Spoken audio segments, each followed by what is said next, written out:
सल्लु अलल हबीब सल्लल्लाहु ताला अला मुहम्मद सल्लल्लाहु अलैहि व आलिहि व बारिक वसल्लम। अल्हम्दुलिल्लाह इस वक्त हमारे हुजाज कराम जो है वो मस्जिद अल फजर में है।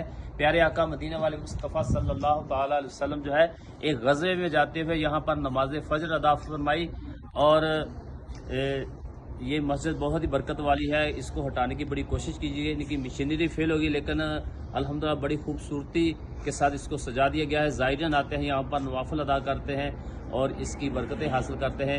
इसे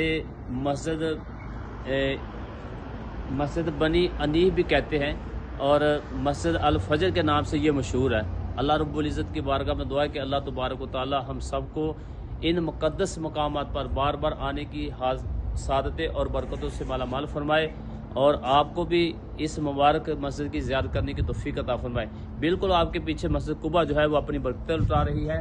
मस्जिद कुबा की ज़ियारत करें और मस्जिद कुबा के बिल्कुल सामने ये जो बाग नज़र आ रहा है आपको, मस्जिद कुबा के बिल्कुल सामने ये जो बाग नज़र आ रहा है हज़रत कुलसूम बिन उदम रज़ी अल्लाह तआला का बाग है, जहाँ पर एक साथ 3 ज़ियारतें हैं।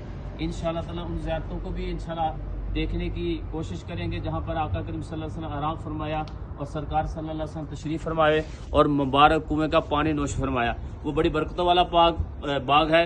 उसके अंदर जो कुआं है, उस कुएं के पानी से जो है वो दरख्तों को, खजूरों को पानी दिया जाता है। जो उनकी खजूरें उतरती हैं वो इतनी लजीज हैं सुबहान अल्लाह। आप जब खाएंगे तो फिर ही आपको अंदाजा होगा कितनी लजीज खजूरें होंगी। वो अल्लाह की बारगाह में दुआ है कि अल्लाह तबारक तआला उस बाग की, मस्जिद कुबा की, मस्जिद अल फजर की और मस्जिद नूर जहाँ पर हम जा रहे हैं, इस सब की हमें बरकतें नसीब फरमाए।